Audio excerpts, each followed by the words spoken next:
Buongiorno! This message comes to you from me and the slightly too light shade of zinc that I bought and now have to use up. It's not quite white, it's not quite the color of my skin. I am heading dead downwind, so I haven't put out my head sail because I'm lazy and I'm going 5 knots, and that is just 5 knots. Awesome. Don't need to go any faster than that. I realized my boat would be better balanced with a different sail setup, but you know what? I don't care. I am heading towards the west side of the western island of Fiji, namely Musket Cove, Nandi, the Yasawas, the Mamanucas. I feel like this is where the majority of the sailors congregate. It's the promised land. Musket Cove, I think, is probably one of the busiest anchorages in Fiji, and I've been curious about it ever since I arrived a month and a half ago, but I've been taking my time on the east, and now it's time for me to head over there and see what that life is all about. So I have about 110 miles of downwind sailing I should get in tomorrow afternoon. I'm not sure if I'm gonna go straight for Musket Cove or make a stopover in a remote little bay just to catch up on some sleep. My parents were here with me when I was 1 year old. We went to Musket Cove on our 25-foot boat, and my mom still has these cards that were memberships to the yacht club, so I'm curious to see if the yacht club is still the same yacht club, tra-la-la. I am still in the lee of the island, which is really nice because it means that there's not a lot of waves, but the wind is good. It's a beautiful sunny day. My friends gave me the leftovers of the whipped cream that we were putting on our dessert the other night, and I've been shamelessly squirting it into my mouth. There's no one out here to judge me. And I'm eating cucumbers with salt and nutritional yeast. It's one of my favorite snacks. And just enjoying my life, man. That is all.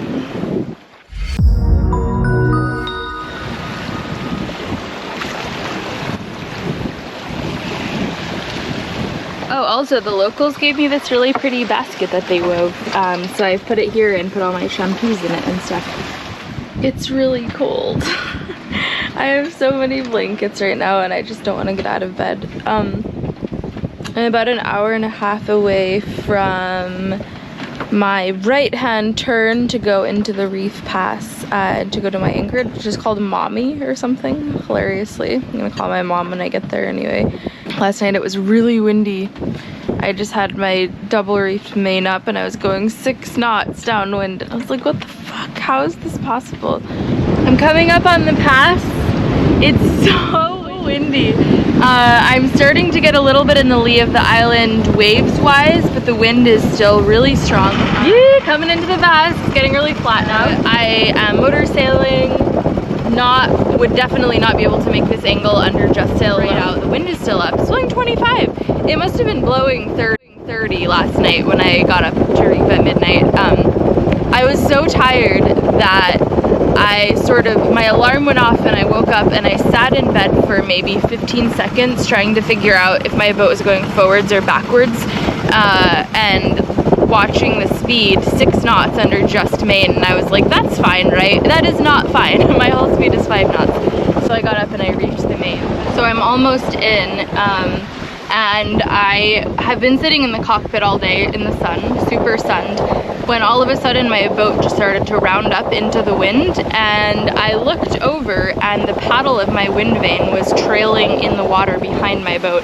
I have 2 safety lines on it. One that's a metal line that I use to hold the paddle out of the water when I'm not going, and the other one is a rope that I use to put the paddle into position, and it was trailing by the rope safety. But even if it had been night and that had broken, the wire safety would have held and would have been fine. And the thing with sailing is that once something falls overboard, it's hard to get it back. So all I have to do is replace the pin, which I should be able to find a bolt long enough that'll fit on there until I can get the real deal. Oh my gosh, yeah, sunscreen face. It's been a long day in the sun.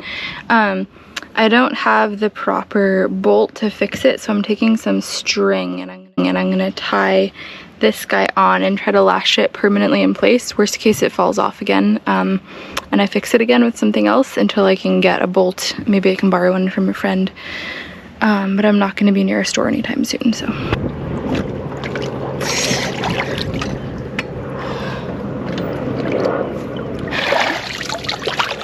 not sure how well this is going to work, but if it can get me through tomorrow, I'll be really happy. Why didn't I just do the repair for my dinghy? Well, because it was so close to the water, and because I have a hard dinghy, not one of the squishy ones that you can lean out over, it would have actually been equally as hard, just in a different way, because the whole dinghy would have been tipping, and the rail would have been scooping water, and it would have been really hard to access the wind vane. So I chose for water because it meant I didn't have to launch my dinghy. Okay, I just found a bolt with a nylock that fit in the space for the wind vane and replaced it. So there's a real actual bolt in there, and honestly I think it's gonna be better. The other one was just a bolt with just a little split ring on the other side, and that was it. So I think the bolt and nylock situation is going to be more sturdy in the long run. It's another early morning start. I have about 35 to 40 miles to go to get to the Yasawas today, and it's very important that it's a good light when I get there, because there's a ton of coral. So I'm leaving right around sunrise so that I can hopefully make my way across. There's a strange wind pattern going on here where I'm in the lee of the island right now, and then as the day progresses and the land heats up, you get a westerly land breeze filling in, so I also want to leave before that because that's a headwind. I'm off, the sun is rising. I have my gratuitous earplugs in because I think it's going to be a long engine day until I get out of the lee of the island. As we know, my little clunker chunker is loud as fuck and gives me hearing damage probably, so I like to put in the old earplugs, crank up my music so I can actually hear it, and probably blast every piece of wildlife. Anyway, it's really pretty. You know what? There's some wind out here. Maybe I'll be able to put up my sails, or just at least motor sail with the main and make more than 3.3 knots. And down below we have coffee on the boil.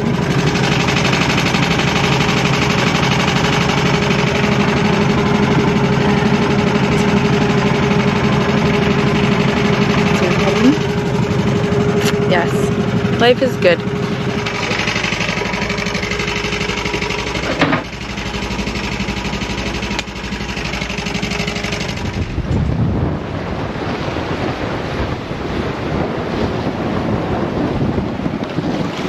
These are the Yasawas. The wind came back with a vengeance. I'm going 5.5 to 6 knots, which is awesome.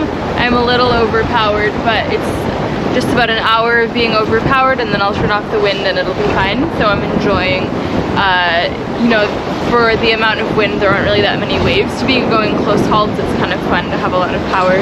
I'm heading for this group of islands over there and gonna spend the night and then try to meet up with some friends tomorrow, wherever they may be.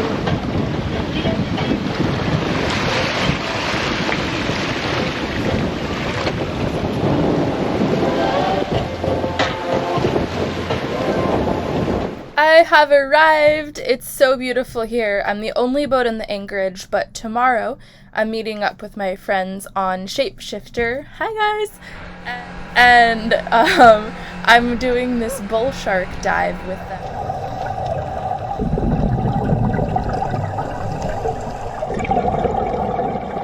Everyone kneels behind this coral rock wall, and the people who are feeding the sharks have chainmail gloves, and they feed them behind a cage, and then there's people on either side of you with sticks in case the sharks get too close. They can sort of guide them away from you. Now, normally I am very against this sort of chumming for wildlife experience, but I actually met one of the scientists who works with the bull sharks when I was in Moorea, and she's the one who told me about it. And primarily what they do with this shark feeding site is attract the bull sharks so that scientists can study them. And a huge percentage, something like 80% or maybe even more, of scientific research on all shark species comes from sites where they attract the sharks. This is because sharks are so hard to find in the wild that they kind of need to attract them in order to be able to study them. And she said that what they do here is they're not really feeding the sharks any more than like if you grabbed a handful of chips for a snack. But the important part about feeding sharks and attracting them is to always have the same schedule. So the sharks know that they can show up at specific times in this specific place if they want to fight over 4 tuna heads. So because the money that you pay to do this also is sort of helping to maintain this setup so that the scientists can study them, and because I met one of the scientists, I felt a lot better. Her research is improving human-shark relationships. She's studying shark bites, and in fact, a lot of the shark bites are just individual outliers in shark populations. So she was telling me that her PhD advisor works in the Caribbean, and he will fly to places where people have received shark bites and take DNA of the bite and compare it. And he found that in 2 islands a couple 100 miles apart, 2 different people got bitten, and it was the same shark. It's like, you know, not all humans are bad, but there are some bad ones, and it's the same in a shark population. This was a very cool experience. These bull sharks were huge and so chubby, and I did go spearfishing later that day with my friends, just about 15 miles away from the shark feeding site, but we thought about how all of these boys are just hanging around, being sharks and eating something, and here we were with our little spear guns trying to catch fish, but nothing bad happened.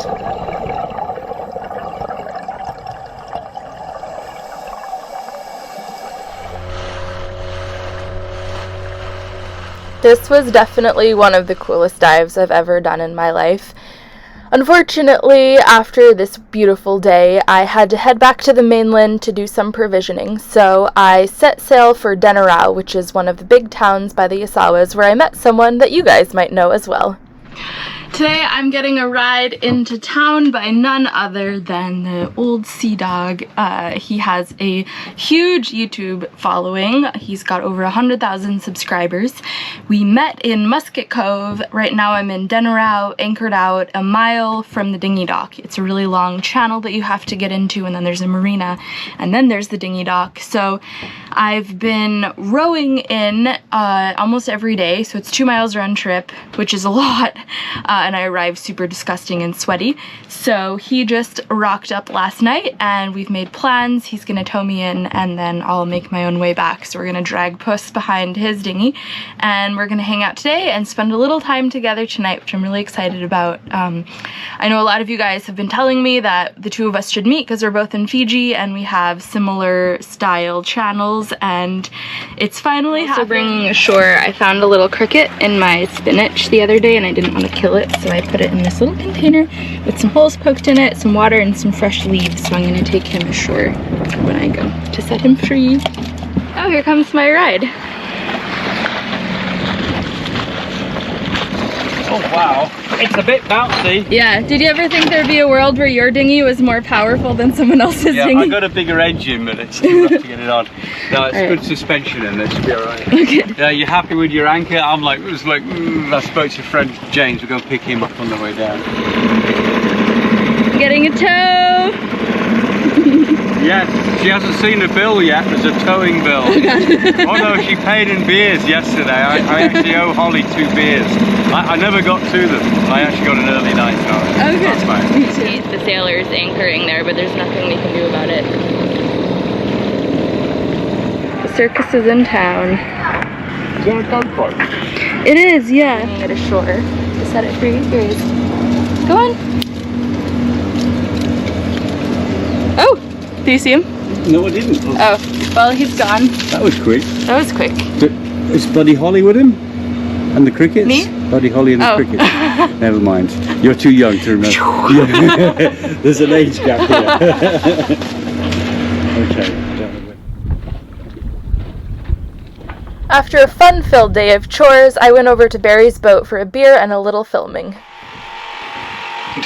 I got my glasses Dun dun dun dun dun dun. Oh, they're grandfather glasses. Barry's boat is a delightful treasure trove full of little hidden things that you can find the more you poke around, and luckily I'm very nosy and I love poking around, so I did manage to have some fun exploring. Did I show you that? Oh, that's my conversation. Do you like Holly? You're absolutely right. There you go. Why not? With New Zealand accents as well. That's amazing. Yes, dear. His hair, toupees are on, yeah. Chin's out, chest Okay, out. yeah, wig, chest. Chest out. Oh, it's an aircraft. Oh, bugger. We'll get this in a minute. Yeah, right as the sun's Hang on, setting. just a bit of a wider thing than it's not in our faces. Hey, Wonderful. hey, look, there's a girl on my boat. She's courageous and many things, because it takes a lot of guts to do this. Well, you know, it took the most guts was coming over to your boat at sunset. Both going in different directions tomorrow, so this will be the last chance we have to talk. So just a quickie, really, just to say hi. And I was just like, come over for a quickie. Yeah. Do you see why I'm scared to come over here? Yeah. It's bad. I know. Hello. I have just met a very cool single-handed sailor, and he is Adventures of an Old Sea Dog on YouTube. We're basically the same person. We're the same soul, same spirit. Yes. So if you guys like me, you'll definitely like him. Sweet. And you've been sailing how long on your boat? Well, yeah, about 7 years. I met another friend of mine today, because I've got more than one friend. It's amazing, isn't it? What? I thought I was special. Yeah, no, sorry. It's about 7 years. I'm in my 7th year now, coming up, Crazy. I think, on this trip. Yeah. And where you started? Where? I started in Devon, in England, Plymouth. Yeah. And here I is. Yeah. Yeah. And he sails even slower than I do. So you guys thought that my 41-day crossing to the Marquesas was long, but how long did you take? I took 71 days from Central America, basically, to the islands in French Polynesia. And I had a bad trip, and they sent a Learjet out to find me and things like Oh my God, I didn't know that. So I was busy making bread and having a good time, you know. Did the jet actually, did they find it you? buzzed. It was just above the mast, yeah. Whoa! I got it on the video as well. Yeah. That's crazy. Oh yeah! I'm like, holy! I had this voice talking to me. Hello, are you alright over there? So I'm like, where is he talking from? And it was from a plane. Oh, the speaker was on the plane? No, he came from the radio. He called me on the radio. Oh, okay. But I wanted to where he was talking from, you know. Oh, because you leave your radio I was on in the middle of when you're nowhere. sailing. Yeah. So we were. Crazy. A plane. And now you're heading where next? I'm heading now to Australia. I'm going to stop off at some other islands on the way, Vanuatu, Australia, to do a refit, and then probably the Indian Ocean. We'll see. I'm sort of up and down about it. Well, check this guy out. He's super cool, and he'll be paving the way for what I'm going to be doing slightly more slowly. So if you want to get some, he'll be sending me reports back on each country, so I'll decide if I want to go or not. Because I'm not sure that we'll just keep it running if those faces came in. Oh yeah, now Does that it's still really... look good on there? No, we're Should we look? See, we are the same person. Yeah, I know. Yeah, looks good. Okay. I'm getting ready to take off to sail up the Mamanucas chain. I like to leave early, so it's just after sunrise. I'm just waking up, making some coffee. I have to repair a quick tear in my sail, and then I'll be underway.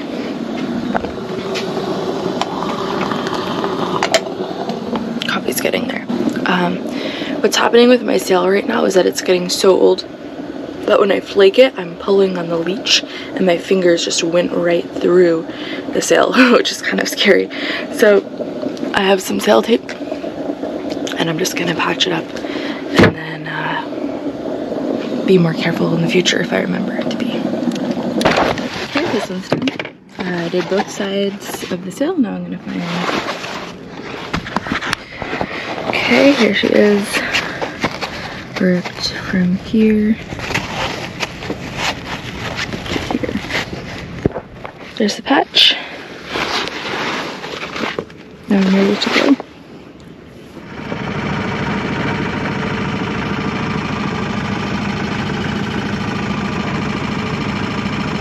Alright, I've just arrived, dropped the hook in 40 feet of water, and I've swung over about 30 feet of water because it's this really steep. Oh my gosh. Hello, hat game. Oh, who's the pretty lady in the Snow White's evil stepmother uniform? Because it's a really steep shelf. So I don't know if you can tell, but I'm very close to the reef. It's just there. but I dug my anchor in really well. Heading to Mamanucas Island, which is at the far western end of the Mamanucas.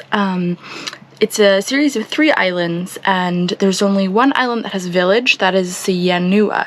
So if I have to go to Yasawas first to do savu savu with the chief, give him the kava, and then I can sail to Mamanucas and be there as long as I want to. Oh my god, motoring is so boring. I have my tiller pilot fixed, so I don't have to steer, which is nice because the cockpit is just a sun bath sauna situation right now. So I'm sitting on the side deck in the shade, listening to some podcasts. That's how I feel about motoring. It's hard. This whole area is pretty much consistently in the wind shadow of VT Levu, and there's almost never any wind, so it's not like I could wait for a day when there's wind, because the day may never come. Ooh, a stick. The most interesting thing that's happened in the last hour. Well, I just realized that, so my whole boat vibrates when the engine is going, but check it out, my whole voice is vibrating too. Do you hear that? 3 more hours of this. Hey, 3 more hours of this. Hey, 3 more hours. 3 more hours. 3 more hours of this. 3. Beautiful little spot to stop. It's this rolly, but that's what you get in this part of Fiji. Little behind the reef area. I saw it on the chart, and the spot where I'm anchoring is just this little bed of sand right before it just drops into a shelf, really steep shelf of about 100 feet of water. So I'm anchored right on the edge of the shelf, so that if I swing towards the reef, I don't go onto it. The snorkeling looks amazing here. It is definitely rolly. I need to check to see what tide it is. It's one of those places I think that will get pretty rolly at high tide and then flat at low, so it'll be half good, half bad, but look how pretty.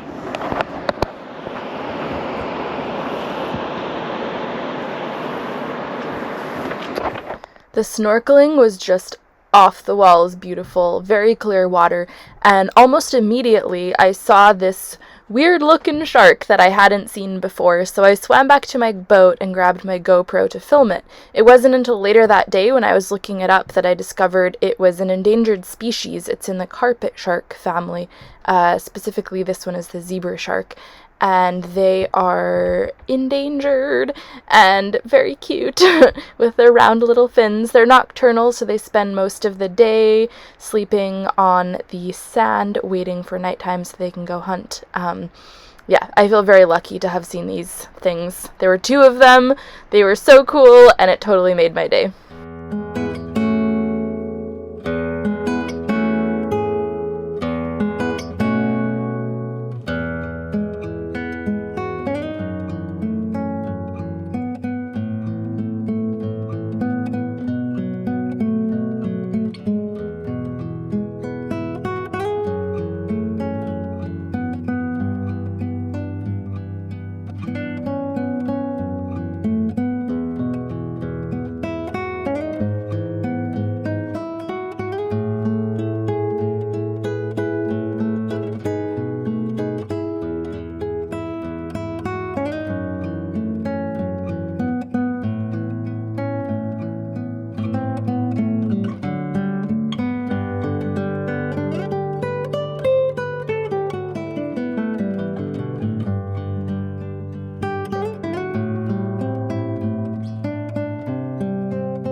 Dudes, I've just had, my evening has taken quite a turn. I was chilling, I was thinking about sharks, life was good.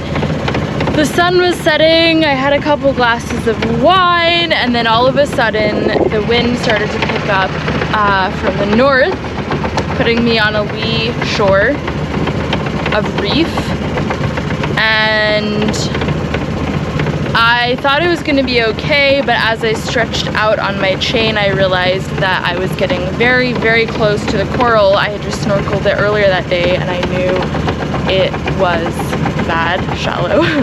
Bad shallow, not good shallow. I watched the depth drop, went from 40 to 30 to 20 to 19, and I was like, alright, shit, I'm out of here. At this point, the wind was blowing about 15, and it's supposed to increase throughout the night, so I was trying to up the anchor, drive forward on the anchor, run forward up a little bit, go back to the helm. Once the anchor was up, of course I was getting blown onto the reef, so it was a lot of gymnastics. Finally got the anchor up. At this point, it was breaking, white capping waves in the anchorage. I was motoring at 0.5 knots, full throttle against the wind, trying to get off this reef. Finally made it off. I'm not sure where I'm going. My phone is at 18%, and it's the only thing that I have that has any satellite images, and it also has the track that I laid down earlier today, so I'm just kind of backtracking.